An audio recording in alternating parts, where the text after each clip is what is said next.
How nice of you to tune in into our new Triggre Weekend Masterclass. In this masterclass, and by the way, the next one, we are going to make changes to one of our templates called Oliver Onboarding. And Oliver Onboarding, you can use that to onboard new employees.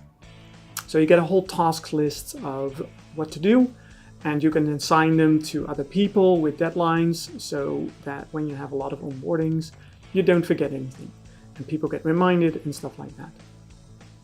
However, one part of an onboarding is typically that people get resources or assets, like a laptop or a key or a key card, or I don't know, all those assets that you give out, you hand out to your employees. And of course, you can create a task for that.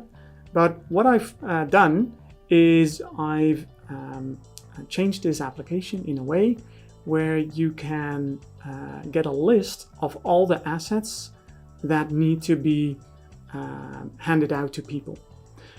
But sometimes you have people who already have an asset because of the task template that you added, and those won't be shown, won't be displayed in the list. So in this case, we have a task template for onboarding, and you can add resources to it. So for this template, we say like, okay, when you apply it to a person for onboarding, you also create like a resource to assign, a key, and a laptop. And I can add other resources as well. So I can say like, hey, typically with this onboarding template, you also get a phone. So now the system adds these 3 resources automatically when you assign this person to this template. What happens is that you've got a list of resources to assign here. It will pop up in this list. So currently, of course, that list is empty, but we are going to assign a new task set to the person logged in. It's going to be before the end of the year. There you go. And besides that, the system is adding these 2 tasks. It also added the resources that we assigned that we linked to the template, as you can see here. And the funny thing that you probably might notice is that when I configured the template, there were 3 items, a key, a phone, and a laptop, but you only see 2 items over here. And that's because this person already has the laptop. It's currently the same account, but as you can see here, the laptop is already assigned. So we don't have to assign that again.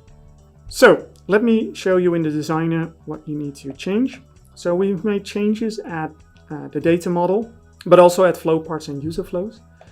Let me show you the data model first. So we have the template, of course, and we added another data item called template resource, which is linked to the template, of course, but also the resources are added.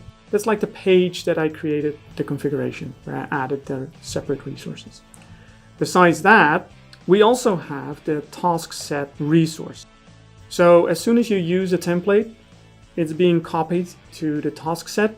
So now we need to copy the template resources to the task set resources. So we know exactly which resources are linked to that specific task set. Then we have the flow parts. Well, like I just explained, we need to copy the template to the task set.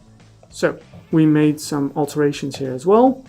This was the first part, which was already there. And we added the each template resource part, where we say, well, add the resource from the template to the task set, which is rather easy. Besides that, what else did we do? Well, we created a user flow where you can view all the resources that you still need to assign, which we have over here. And typically you're used to have a page with a filter. However, the filter to determine which resources have already been assigned and which haven't, and which task sets are still open, it's a rather complicated calculation.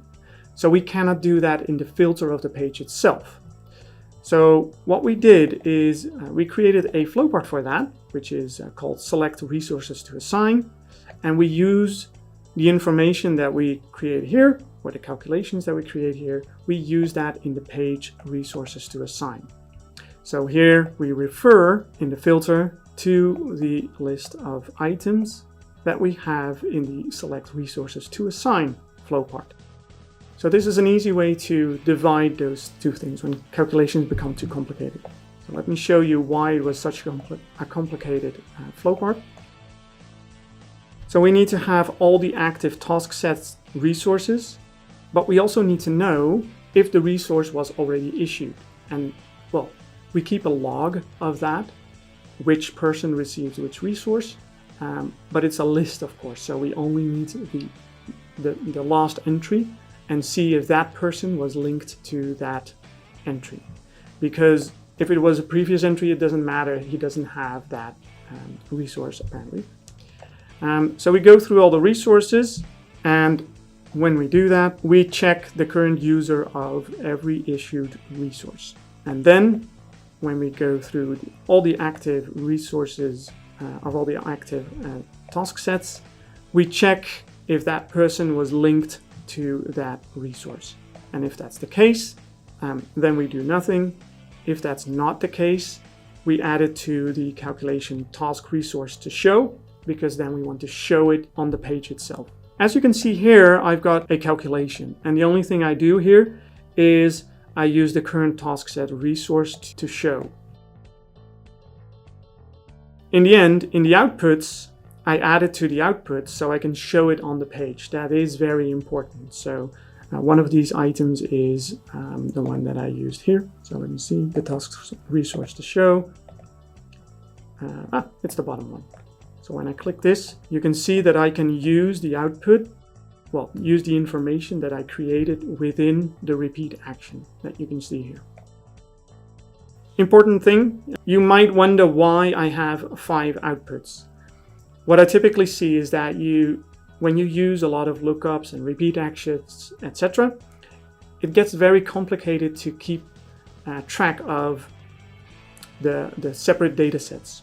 And if they are correct, because you use previous lookups in your repeat actions to create additional calculations.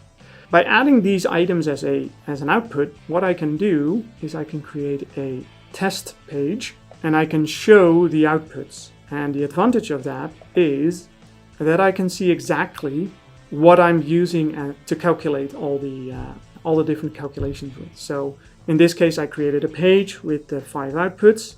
The resource is issued, is the current user part of the resource, do I need to show it, which task set is it linked to. So that's to make your own life easier.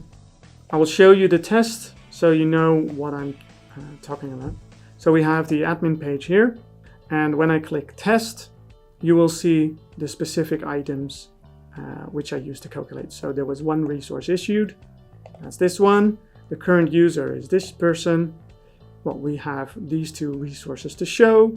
We have this specific task set, and this was the resource that was already assigned to the user. So based on that, I can easily keep track of what's happening in the background with the calculations. So my work here is done, but yours is not. Like this video, subscribe to our channel, and I'll see you next week.